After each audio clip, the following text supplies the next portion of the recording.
When Colin Kaepernick began sitting during the national anthem last year, he said he could no longer stand to honor the flag of a country that oppresses people of color. This in the wake of several cases of police using excessive force against African Americans. As the controversy grew, sitting turned to kneeling. And now we have a full-blown firestorm fueled by a president's ire and a nation full of veterans who feel Kaepernick and NFL players are disrespecting their service. But it might surprise you to learn the man responsible for Kaepernick kneeling is a combat veteran. And not just any veteran, but an improbable UT football player who simply won't take no for an answer.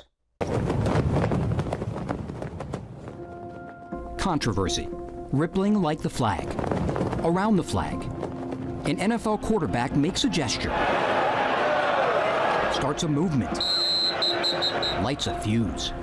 Wouldn't you love to see one of these NFL owners, when somebody disrespects our flag, to say, get that son of a bitch off the field right now, out, he's fired.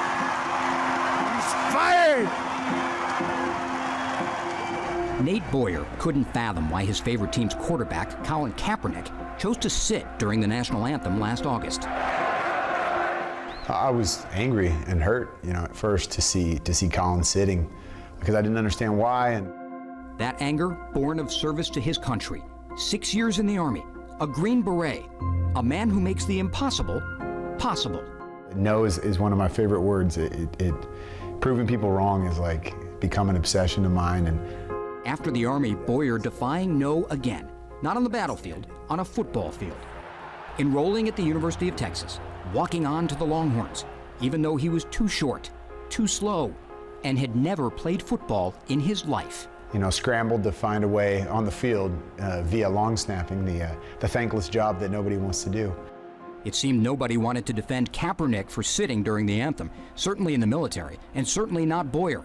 But he did want Kaepernick to know how his actions affected veterans. So I wrote an open letter, and it was basically just as if you were sitting, as if Colin was sitting right where you were sitting, and I had, 5 minutes to tell him a little bit about me and, how I'm a fan of his and how I know this isn't about the troops, and it's not about hating America, but I do want to try to understand. I want to try to work together because I want to see you stand again and stand because you feel the same way that I feel about our country.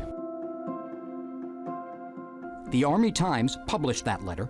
Kaepernick read it and invited Boyer to meet with him in San Diego. We talked more about how people in my community were reacting to this. What else can you do? Because sitting isolated like that, to me, looks like you don't care. But Kaepernick did care, enough to spend 2 hours with Boyer. They talked, listened, and worked something out. We found a compromise or a middle ground, or whatever you want to call it, where, he would kneel alongside his teammates that night for the anthem, and I told him I'd stand next to him if he did that. Oh, say, can you see by the dawn's early light? It was Boyer's idea. Yes, it was a military man, a former Green Beret, who asked Colin Kaepernick to kneel for the national anthem. Whose broad stripes and bright stars. And people take a knee to pray, people take a knee. We take a knee in front of one of our fallen service members, grave to pay our respects. I think it's more respectful. Of course, that's just my opinion. Some of Boyer's fellow veterans share that opinion. Colin listened. He heard that, and that's the point, is that this is a conversation. He's not just trying to disrespect the country, and he's definitely not disrespecting the troops. I think for him it has nothing to do with that. It's his right to protest. We serve in the military to preserve the rights of the citizens, okay?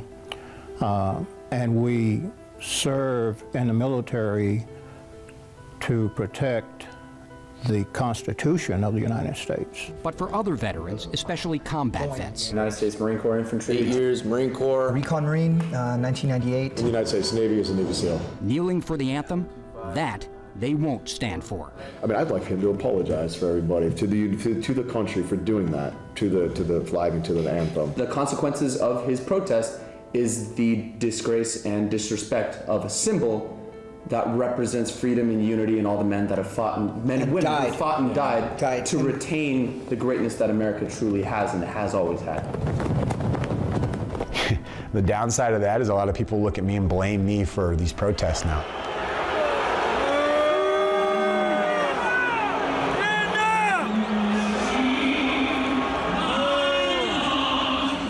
And Boyer's not interested in playing the blame game. He says it's not a game at all. I've had so many people say, pick a side. You have to take a side. Like, no, this isn't something to win or lose, you know. We gotta do better. Look what I have. Come on. Kiss. So he didn't have a mean bone in his body. He is absolutely the sweetest horse. You want more, don't you? He hasn't raced in years. Come on, baby. But at the age of 15, There you go. Rumbling Disco can still make hearts flutter. There you go, big guy. Yeah. Nothing phases him. He's just real easygoing, happy-go-lucky. Rumbling Disco. Rumbling Disco races in second. Cruising Cruiser is tipping further out and is November 5th, 2003. Rumbling Disco is battling on at the rail. One of the best days of Disco's life. And it is Rumbling Disco to win it by a length and a half. It was the only race he'd ever win. Rumbling Disco, a chestnut colt owned and trained by He was so skinny. A lifetime later, February 6th of this year. We're used to seeing neglected. This took it to an entirely different level. One of Disco's worst days. He was extremely skinny, dehydrated. It was just clear that he had not had proper food or water in a long time. San Antonio's Animal Care Services found him near his former owner's home on the Inner West Side. He weighed only 640 pounds, half of what he should weigh. That was a lot of years. I hate to imagine, you know, him suffering like that for so long. Hey, you're eating. That's what you're doing. ACS took Disco in. I'm taking this. Would you like some of that? Then turned him over to the equine nonprofit Bluebonnet. They helped him get healthier and found him a foster home in Lavernia, Michelle McComb's home. There you go. And I fostered him for maybe 2 weeks before I called and said, I'm adopting him. Good kiss. Yeah, you want peppermints? Kiss. Fostered, adopted. Good boy. But ridden? Never again. He's not rideable, no. No, he's not rideable. Come on. Rumbling Disco's life hasn't been easy, which is exactly the opposite of what you'd expect for a horse with such regal bloodlines. One of our cruelty investigators started petting on him, loving on him, and just so happened to pull up his lip. Can you see it? That's when they found the tattoo that showed him he's a thoroughbred. And not just any thoroughbred. Well, he is a great-great-grandson of Secretariat. Yeah. A descendant of the greatest racehorse who ever lived. Everyone knows who Secretariat is, even if you don't know about racing, even if you don't know about horses. No contest. Listen to the crowd. Listen. I think that was what piqued our curiosity, and the fact that he came from such good bloodlines. Rumbling Disco never battled for a triple crown like his legendary great-great-grandfather. No, Disco fought for something more. Good boy. Honestly, most horses in this condition get euthanized. So he is a survivor, definitely a survivor. Rumbling Disco going a little better at the inside. It's our most precious resource. But time is relentless. It changes all of us. Yet for some, no matter how much time passes, some things will never change. I'm not going to get away from it. It'll follow me to my grave. I don't know why 50 years later it brings tears, but They were there that day, frozen in the tense Texas heat, hearing the shots, seeing the bodies, waiting. This is a warning to the citizens of Austin. Stay away from the university area. There is a sniper on the university tower firing at will. Cheryl Dickerson was Cheryl Botts of Rockdale back then, Shy, 18, fresh out of high school. I rode the bus to Austin to spend a week with my grandmother. I always did that every summer. On this trip, Cheryl met a ticket agent at the Austin bus station. Don Walden was also a UT student. And then he asked me if I had ever toured the campus, and I said no. All those years I'd lived near Austin, never had been there. Don offered a campus tour. Cheryl accepted, and the next morning, off they went. Their first stop, the UT Tower. It is absolutely gorgeous up there. You can see forever. They spent 40 minutes on the observation deck while Charles Whitman made his way up the elevator, about to claim the morning's first victim. When they went back in from the deck, they saw receptionist Edna Townsley wasn't at her desk, and they noticed something else. There was a reddish-brown swath across the floor, something like a mop would make. Didn't know what it was, but the first thought I had was varnish. It looked like the color of varnish my mother used. As we step over the stain, there's a movement to our right, and we both turn and look. And at that point, Whitman raises up from bending over the couch. He turns to face us, and he has a rifle in each hand. We're just walking and talking. But as we turned and faced him, I smiled and said, hello. He smiled real big and said, hi, how are you? And we just kept walking. And that was it. They never stopped walking. Cheryl figures they were in and out of the room in about 15 seconds. They didn't ask him about the guns. It was 1966. Why would they? Don said later he thought about asking him if he was going out to shoot pigeons. In my high school, very small town, all of the guys drove pickup trucks. They had gun racks in their pickup trucks with guns in them, loaded, unlocked while we were at school. It was normal. It was an innocent time.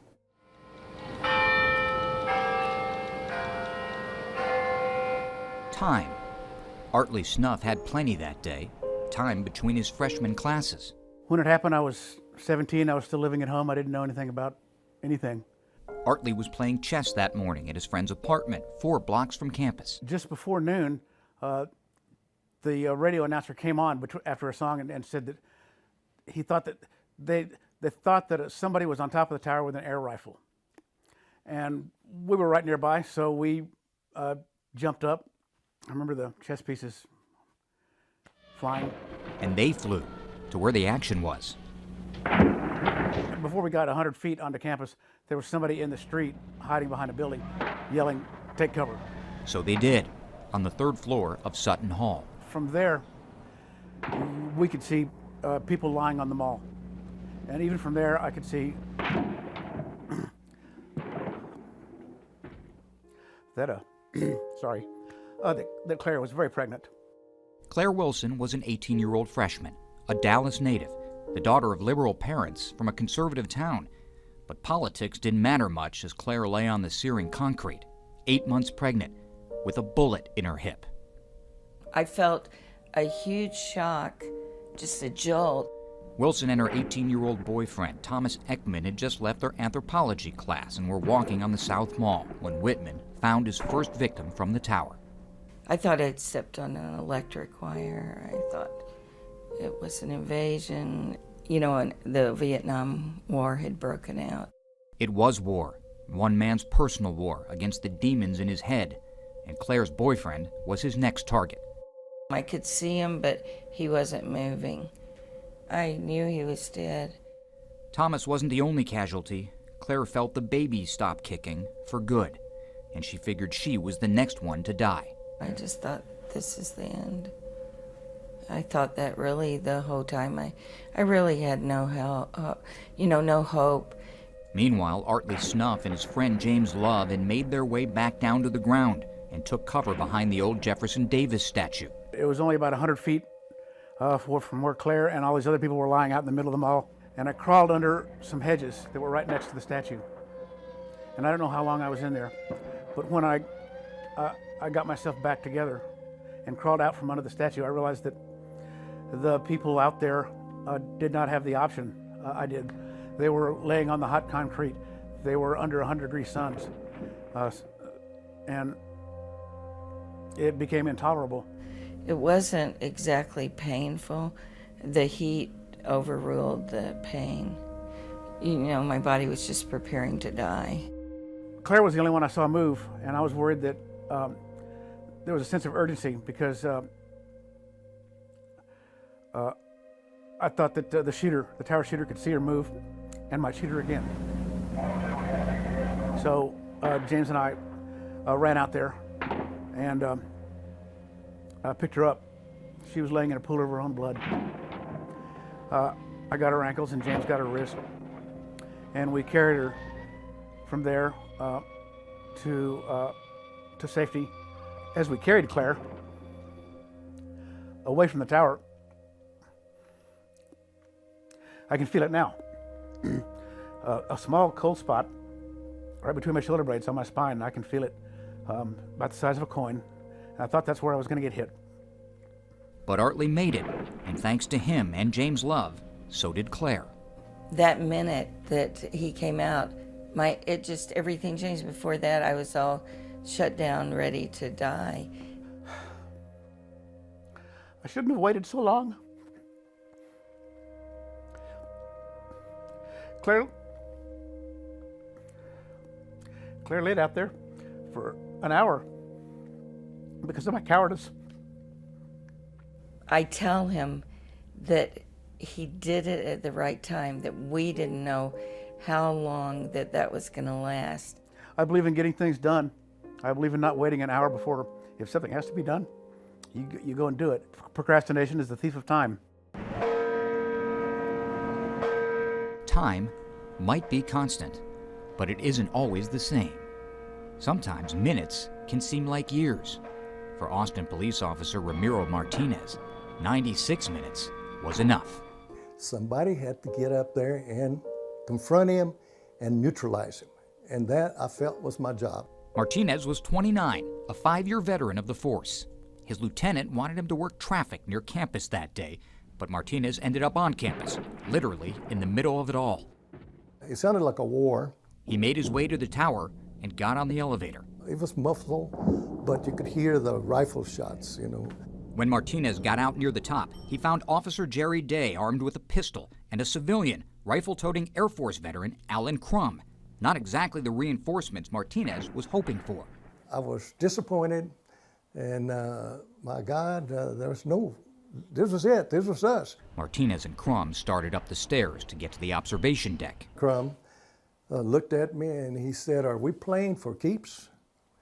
And said, "You damn right you are." I said a few other things, but anyway. And he says, "Well, I guess you better deputize me." Looked at him and I said, "Consider yourself deputized." Crum wouldn't be Martinez's only helping hand. When he got out on the deck and began to look for the shooter, something caught his attention.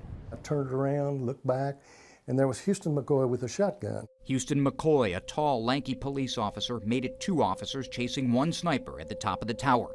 But at the bottom, on the ground, a bunch of would-be do-gooders trying to stop Whitman themselves made things difficult. Bullets were cracking over us. I mean, you could hear the crack, and the bullet would hit, and the dust would come down. But while Day and Crum held down the southeast corner, Martinez and McCoy pressed on, making their way around the deck, slowly rounding the northeast corner of the tower and spotting Whitman in the northwest corner.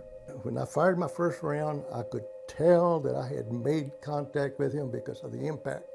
And he went up and got on his feet, and he had that M1 carbine, and he was turning to face me. And I continue advancing towards him at a what I call a duck walk, because you had to stay down so that you didn't get hit from the bottom. Shooting as I went, and I could see that I was making impact because he couldn't bring that rifle down.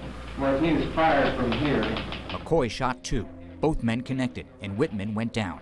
Martinez grabbed McCoy's shotgun, walked over, and shot Whitman 1 final time. So Martinez fired, and the reign of terror came to an end. I dropped the shotgun because my knees and my legs just kind of deserted me. They were just like pure rubber. And just like that, after the worst hour and a half any of them could possibly imagine, the terror was over. But the healing was just beginning. That's what time does. 5 decades later, they've all learned to live with what happened. Some even use it. Made me determined not to waste my life. So I became the best teacher I could be. It may have been why I enjoy being in a band so much. I enjoy entertaining people, giving them if I put a smile on somebody's face, it's a good day for me. But the questions will always be there. I think survivor guilt is a huge issue. I don't know exactly what you do about it. For a while, I felt guilty. I did. Why did I live? And not this person, and not 15 others.